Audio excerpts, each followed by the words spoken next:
I can't believe this moment is real. It is real, my love. I love you.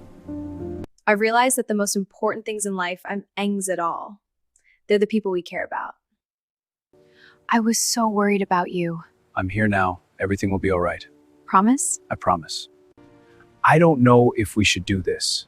We have to. There's no other way. You might need to be. Only if it's with you. Always. We must be careful. They could be watching us. I understand. What should we do? Stay close. Be ready for anything. Episode 37 begins with a tense and suspenseful night. The city is completely silent, but inside Ateş there is a storm. Sabry's kidnapping has changed everything. Ateş knows that the game being played now is far more dangerous than before. Ateş and Mecran are standing at the same place where Sabry was forcefully taken away. On the road, only tire marks and a few pieces of broken glass remain. Mecran looks clearly worried. Mecran quietly says, Sabry was the only person who could have led us to the real mastermind. Ateş bends down and looks closely at the tire marks on the road. There is anger in his eyes, but also strong determination. He says, this is not an ordinary gang. These people are professionals. He has already realized that the organization he is fighting against is extremely powerful and well-organized. Kidnapping Sabry was their first move to try and scare Ateş. Just then, Ateş's phone vibrates. A message arrives from an unknown number. The message contains only one line. Stop the investigation, or the next person will disappear. Mecran reads the message and becomes even more tense. They're watching us, she says. But Ateş reacts differently. He puts the phone back into his pocket and gives a slight smile. He calmly says, that means we are on the right path, and they are afraid. The camera slowly zooms in on Ateş's serious face. A new determination can be seen in his eyes. Ateş looks at Mecran and says, the game has just begun, and now I'm not going to step back. The scene slowly fades out, and from here the real story of episode 37 begins. Fire. Next morning, the tension in the city is still growing. Ateş knows that time is running out, because if Sabry stays in the enemy's hands for too long, the chances of finding him alive will become very small. Meanwhile, Mecran decides to check Sabry's office. She believes that Sabry might have left behind some important clue before he was kidnapped. When Mecran enters the office, the place looks strange and unusually quiet. Some files are scattered on the table, as if Sabry left in a hurry or someone searched the place during the night. Mecran slowly starts checking the drawers and cabinets, hoping to find something useful. After a few moments, she notices a locked drawer under Sabry's desk. At first it doesn't open, but with a little effort she manages to unlock it. Inside the drawer, she finds a small USB drive. Mecran immediately feels that this could be something important. She quickly plugs the USB drive into Sabry's laptop. A single encrypted video file appears on the screen. With a nervous breath, Mecran clicks the file. The video starts playing, and Sabry appears on the screen. His face looks serious, as if he knew something bad could happen to him. Sabry begins to speak slowly. Mecran, if you're watching this video, it means something has gone wrong.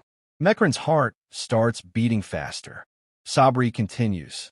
The people we're dealing with are not just criminals. They are part of a powerful network that controls many things in this city. Mecran listens carefully, realizing that Sabry had discovered something much bigger than they imagined. At the end of the video, Sabry leaves a warning. If anything happens to me, tell Ateş to be careful. The enemy is closer than he thinks. The video suddenly ends. Mecran sits silently for a moment, shocked by what she just heard. She quickly grabs her phone and calls Ateş, because now she knows the truth is far more dangerous than they expected. Fire.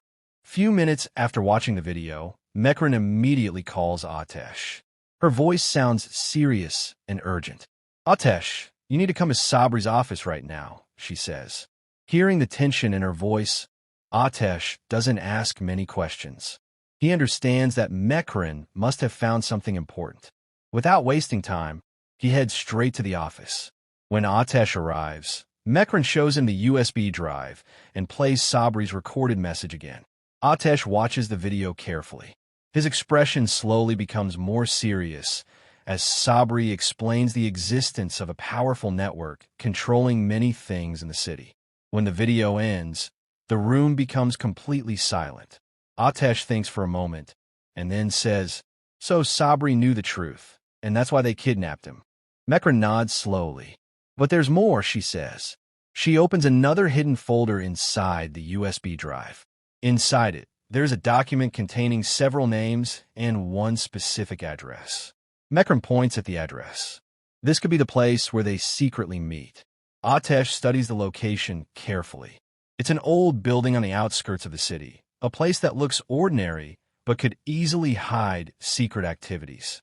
"This might be our only lead," Ateş says. Mecran looks worried. It could also be a trap. Ateş remains calm. He already knows the risk, but he also understands that this might be the only chance to find Sabri and uncover the truth. After a moment of silence, Ateş makes his decision. "Tonight, I'm going there." Mecran looks at him with concern. "Ateş, if Sabri was right, these people are extremely dangerous." But Ateş's answer is firm. "They already started this war. Now, it's my turn to finish it." The camera slowly focuses on the address written on the screen, because that location might lead them directly to the powerful enemies hiding in the shadows. Fire. Late that night, Ateş prepares to go to the address Sabri had hidden in the USB drive. The place is located on the outskirts of the city, far from crowded streets and public attention. Mecran tries one last time to stop him. "Ateş, if this is really their meeting place, walking in alone could be extremely dangerous," she warns. But Ateş remains calm. He already knows the risk, yet he also knows this might be the only way to get closer to the truth. "If we wait any longer, they'll erase every trace," Ateş replies. A short time later, Ateş reaches the location. From the outside, the building looks old and abandoned. Broken windows and dim lights make the place look lifeless. Ateş slowly enters the building, carefully observing every corner. The inside is completely silent. For a moment, it seems like no one is there. But just as Ateş steps into the large hall in the center of the building, something unexpected happens. Suddenly, the lights turn on. Several men appear from the shadows, surrounding him from all sides. Ateş immediately realizes the truth. It was a trap. The men step aside, and one person slowly walks forward from the darkness. When Ateş sees the man's face, he freezes for a moment, because the person standing in front of him is someone he never expected to see here. The man calmly looks at Ateş and says, "Velcome, Ateş. I was wondering how long it would take you to find us." Ateş's eyes narrow as he recognizes the voice.